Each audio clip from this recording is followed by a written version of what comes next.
IT ಕಂಪನಿಗಳಿಗೆ ಸಚಿವ ಸಂತೋಷ್ ಲಾಡ್ ಚಾಟಿಯನ್ನ ಬೀಸಿದ್ದಾರೆ. ನೇಮಕಾತಿಯಲ್ಲಿ ಏಕರೂಪ ನಿಯಮಗಳನ್ನು ಐಟಿ ಕಂಪನಿಗಳು ಅನುಸರಿಸ್ತಾ ಇಲ್ಲ ಅಂತ ಕಾರ್ಮಿಕ ಸಂತೋಷ್ ಕಿಡಿಕಾರಿದ್ದಾರೆ. ಒಂದೊಂದು ಕಂಪನಿಗಳು ಒಂದು ನಿಯಮ ಅನುಸರಿಸುತ್ತವೆ, ಇದು ಆಗಬಾರದು. ಒಂದೇ ನಿಯಮ ರೂಪಿಸುವ ಸಂಬಂಧ ಕಾರ್ಮಿಕ ಇಲಾಖೆಯ ಜೊತೆ ಸಮನ್ವಯ ಇಟ್ಕೊಳ್ಳಿ ಅಂತ ಸಂತೋಷ್ ಲಾಡ್ ಖಡಕ್ ಸೂಚನೆ ರವಾನೆ ಮಾಡಿದ್ದಾರೆ. ಹಾವೇರಿ ಜನರ ನಿದ್ದೆಗೆಡಿಸಿದ್ದ ಚಿರತೆಯನ್ನ ಗ್ರಾಮಸ್ಥರು ಕೂಡ ಹಾಕಿದ್ದಾರೆ. ಅಗಡಿ, ಮಾಳಾಪುರ ಸೇರಿದಂತೆ ಸುತ್ತಮುತ್ತ ಗ್ರಾಮಸ್ಥರಿಗೆ ಚಿರತೆಯಿಂದ ಆತಂಕ ಉಂಟಾಗಿತ್ತು. ಮಾಳಾಪುರ ಗ್ರಾಮದಲ್ಲಿ ಬೆಳ್ಳಂಬೆಳಗ್ಗೆ ಕಾಲುವೆಗೆ ಬಂದ ಚಿರತೆಯನ್ನು ಗ್ರಾಮಸ್ಥರು ಕೂಡ ಹಾಕಿದ್ರು. ಸ್ಥಳಕ್ಕೆ ದೌಡಾಯಿಸಿದ ಅರಣ್ಯ ಅಧಿಕಾರಿಗಳು ಚಿರತೆ ಸೆರೆ ಹಿಡಿಯುವುದಕ್ಕೆ ಹರಸಾಹಸ ಪಟ್ಟಿದ್ದಾರೆ. ನಾಗರಹೊಳೆ ಸಫಾರಿಯಲ್ಲಿ ಪ್ರವಾಸಿಗರಿಗೆ ಹುಲಿ ದರ್ಶನ ತೋರಿದೆ. ದಮ್ಮನಕಟ್ಟೆ ಬಳಿ ಸಫಾರಿ ಮಾಡುತ್ತಿದ್ದವರಿಗೆ ಕಬ್ಬಿನಿ ಹಿನ್ನೀರಿನಲ್ಲಿ ಮಲಗಿ ಗುಟುರು ಹಾಕುವ ದೃಶ್ಯ ಕಂಡು ಪ್ರವಾಸಿಗರು ಫುಲ್ ಖುಷಿಯಾಗಿದ್ದಾರೆ. ಪ್ರದೀಪ್ ಎನ್ನುವವರ ಮೊಬೈಲ್ ಕ್ಯಾಮೆರಾದಲ್ಲಿ ಈ ದೃಶ್ಯ ಸೆರೆಯಾಗಿದ್ದು ಸಾಮಾಜಿಕ ಜಾಲತಾಣಗಳಲ್ಲಿ ವೈರಲ್ ಆಗಿದೆ.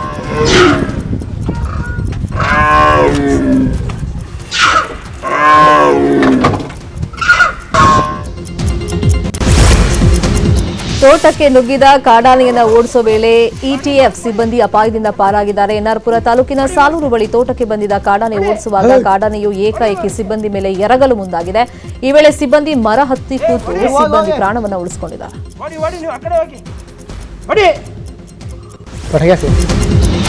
ದಾವಣಗೆರೆಯಲ್ಲಿ ಬೈಕ್ ಸವಾರರಿಗೆ ಹೆಲ್ಮೆಟ್ ಜಾಗೃತಿ ಮೂಡಿಸಲಾಯಿತು. ಎಸ್ಪಿ ಉಮಾ ಪ್ರಶಾಂತ್ ನೇತೃತ್ವದಲ್ಲಿ ಉತ್ತಮ ಗುಣಮಟ್ಟದ ಹೆಲ್ಮೆಟ್ ಧರಿಸುವಂತೆ ಸಾರ್ವಜನಿಕರಿಗೆ ಸೂಚನೆ ಕೊಡಲಾಯಿತು. ನಗರದಾದ್ಯಂತ ಸಂಚರಿಸಿದ ಎಸ್ಪಿ ಉಮಾ ಪ್ರಶಾಂತ್ ಸಂಚಾರ ನಿಯಮ ಪಾಲನೆ ಬಗ್ಗೆಯೂ ಮಾಹಿತಿಯನ್ನು ಕೊಡಲಾಯಿತು. ಇನ್ನು ಉತ್ತಮ ಗುಣಮಟ್ಟದ ಹೆಲ್ಮೆಟ್ ಧರಿಸಿದವರನ್ನ ತಡೆದು ಎಚ್ಚರಿಕೆಯನ್ನು ಕೊಡಲಾಯಿತು.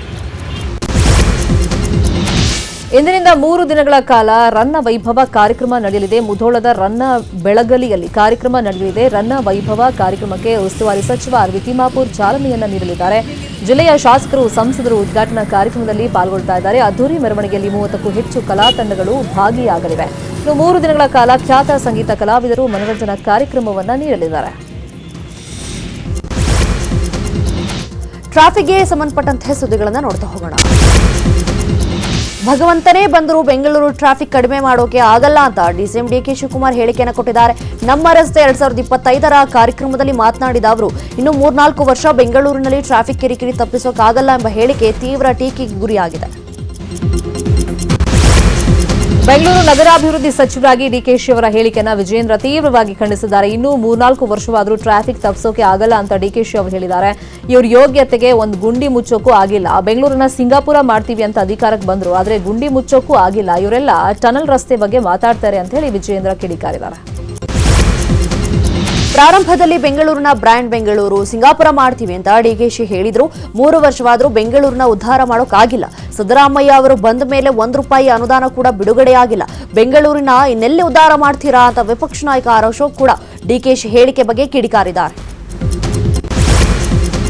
ಬೆಂಗಳೂರಿನ ಟ್ರಾಫಿಕ್ ಸಮಸ್ಯೆಯನ್ನು ಬಗೆಹರಿಸೋಕೆ ಆಗಲ್ಲ ಎಂಬ ಹೇಳಿಕೆಯಿಂದ ಡಿಕೆ ಶಿವಕುಮಾರ್ ಅವರು ಉದ್ಯಮಿಗಳ ಕೆಂಗಣಿ ಗುರಿಯಾಗಿದ್ದಾರೆ. ಖ್ಯಾತ ಉದ್ಯಮಿ ಮೋಹನ್ ದಾಸ್ ಪೈ ಮಹೀಂದ್ರಾ ಕಂಪನಿ ಮುಖ್ಯಸ್ಥ ಆನಂದ್ ಮಹೀಂದ್ರಾ ಅವರು ಎಕ್ಸ್ನಲ್ಲಿ ಪೋಸ್ಟ್ ಮಾಡುವ ಮೂಲಕ ರಾಜ್ಯ ಸರ್ಕಾರದ ವಿರುದ್ಧ ಅಸಮಾಧಾನವನ್ನು ವ್ಯಕ್ತಪಡಿಸಿದ್ದಾರೆ. ಟ್ರಾಫಿಕ್ ಸಮಸ್ಯೆಗೆ ದಯವಿಟ್ಟು ಕ್ರಮ ಕೈಗೊಂಡು ಕೆಲಸವನ್ನು ಆರಂಭಿಸಿ. ದೇವರು ಇನ್ನೂ ಬೆಂಗಳೂರನ್ನ ಕೈಬಿಟ್ಟಿಲ್ಲ. ಬಹುಶಃ ನಮ್ಮ ಮಂತ್ರಿಗಳನ್ನ ಕೈ ಬಿಟ್ಟಿರಬಹುದಷ್ಟೇ. ವೈಫಲ್ಯ ಒಪ್ಪಿಕೊಳ್ಳುವುದು ಆಘಾತಕಾರಿ ಅಂತ ಮೋಹನ್ ದಾಸ್ ಪೈ ಎಕ್ಸ್ನಲ್ಲಿ ಪೋಸ್ಟ್ ಅನ್ನು ಹಾಕಿದ್ದಾರೆ.